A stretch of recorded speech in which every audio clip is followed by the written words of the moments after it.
So, all right, so here we are. This is inside of our yoga studio for the regular weekly meetings that we have with Paradigm Shift London, and that's a community group that we got going on that encourages open-mindedness. And every week we come here into this space as a community to practice talking about the things that we don't usually get a chance to talk about, such as dream exploration, lucid dreaming, and anything really. So in theme with dream exploration and the Team Lucid Dream Facebook page, I'm going to go around the circle and we're going to get some different ideas from some of the people here on why people should be interested in exploring the topic of dream exploration through the process of exploring their own dreams as a step towards learning more about themselves and reality. So we're just going to go around the circle here and see what comes out of it. So I believe Derek had something to say. Go for it, Derek. Dreams are the previews for the coming attractions in the cinema of your life. And I challenge you to ask yourself, where is the division, where is the distinction between imagination and the real world? Cool. Don't be afraid to dream. All right, let's go. Go for it. I'm here to say, just to learn to dream. Don't let work and life stop you from dreaming, because dreams is something that you should live for, and you should go after your dreams and chase them with all your heart. Cool. All right. Justin? What's your question? What's your answer? Then I'll tell you my question.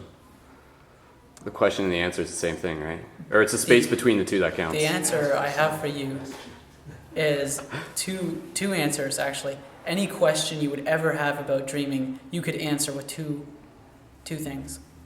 It'd be consistency or practice. That's all it would be, is knowing how to properly do both. And any super quick tips in terms of practice? Consistency is like this secret key that nobody has. You know, imagine a lucid dream as entering through a doorway.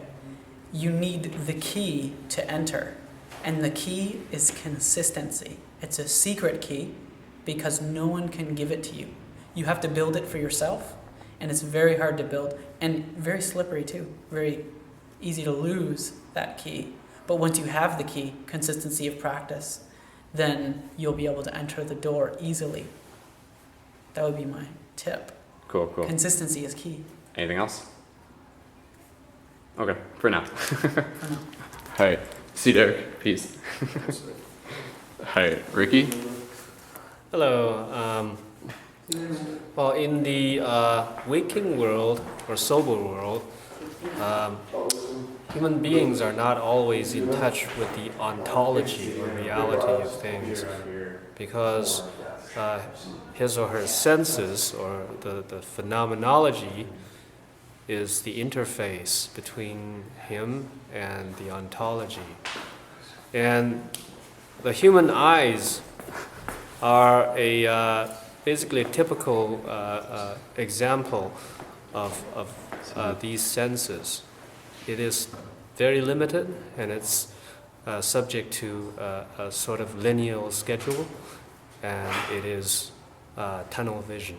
So our senses are tunnel vision, and it's our phenomenology is limited in this way. So I suppose, in a lucid dream,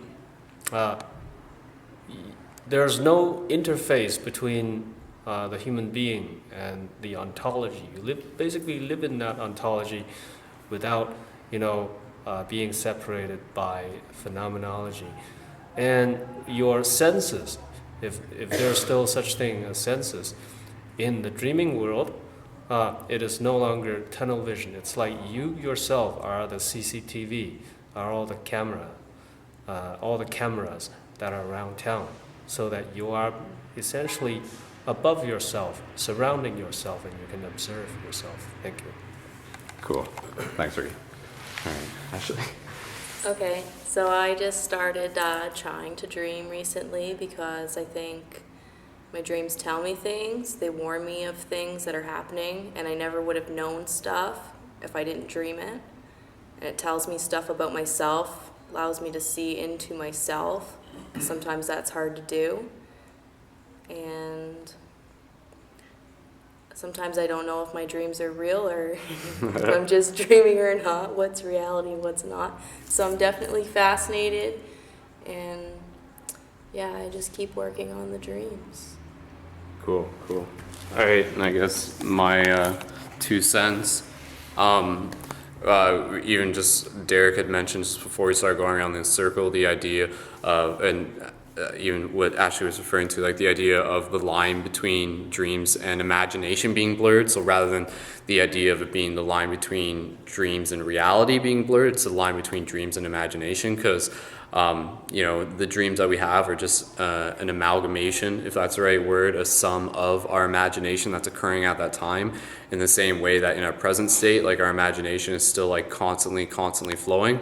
And I just think it's a really interesting thing that as a result of this imagination, we have experiences, and through those experiences we have the opportunity to learn. So whether or not those experiences come as a result of this ordinary base reality or the dream reality through our imagination, the result is that we still do learn from them. So I think the thing why people should be interested in dreaming and learning more about dreams is that the more that you understand the process, the more that you can become more engaged with your dreams, the more opportunity that you have to be able to efficiently learn from the experiences that are occurring, that are taking place, both within this dream state and both within this waking state, because awareness and awakening consciousness runs parallel within both. So as you awaken within this state, you awaken in the dream state. As you awaken in the dream state, you awaken in this state. And that's the best thing that we can do for not only ourselves, but for all of us, once we sort of begin to like see past the illusion and realize that like we are not just the moon, but we are like the light reflected off the moon. So so that's what I have to say, and that's why people I think are becoming more interested in dreams, and I encourage any of you out there to continue to become more interested in dreams. Justin has something to add? Okay. Yeah. Go for it. I need to learn about the language, learning the language.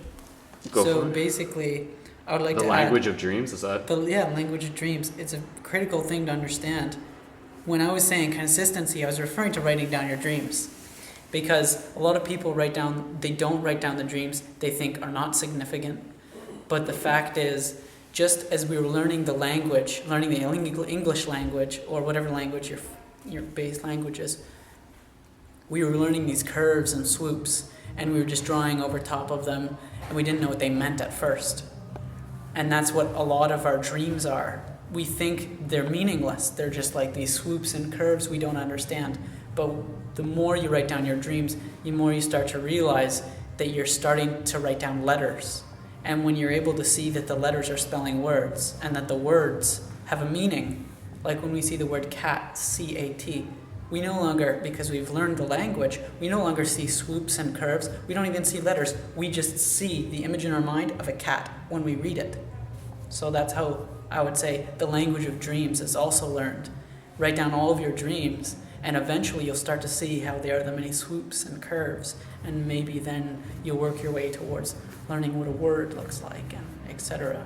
Try it out. Cool. But consistency of writing down your dreams is the fundamental practice. What is the point of trying to actively lucid dream if you never write down your dreams? You could be missing the ones, like, it just makes no sense to me, someone who doesn't write down all their dreams. If you want to start to remember more dreams, write down all of your childhood dreams. Every dream you can remember in your mind that you've never written down yet. That'll be a good start. You start dreaming immediately after that, the night. So just keep up your practice. Cool. Thanks, dude. All right, so and just adding off of that last little bit, what was I gonna say? Oh yeah, the idea, because Derek mentioned it, the idea of being able to recognize dreams that are coming from the head versus dreams that are coming from the heart, and just being able to distinguish that difference within your own experience. Whoa, is this a dream, man? Justin's tripping me out. Anyways, so I'm going to wrap it up there. And again, this is Paradigm Shift London, Ontario, Canada. And go to facebook.com/Paradigm Shift Central. And it's part of a global network. And we encourage people to start creating and building Paradigm Shift communities wherever they are. And that basically just involves creating a space like what we got so that we can connect more with each other, become more in sync, and develop our psychic abilities amongst each other as a group, as like part of the subplots to this like whole thing that we got going on here. It's inevitable, man. The more we hang out with each other, the more psychic we become, potentially. So the more we practice becoming more in tune. So again, facebook.com/Paradigm Shift Central and facebook.com/Paradigm Shift Radio, and that's a show that you can check out where we continue conversations like that. So, and facebook.com/Team Lucid Dream if you're not already there. And shout out to everybody who's watching that on there. So again, I'm Brendan, and this is everybody except for Derek. Bye, everybody. Say goodbye to the internet. Bye, internet. Bye, bye, Bye, internet. Bye. Okay, peace. All right, go write down your dreams. Bye.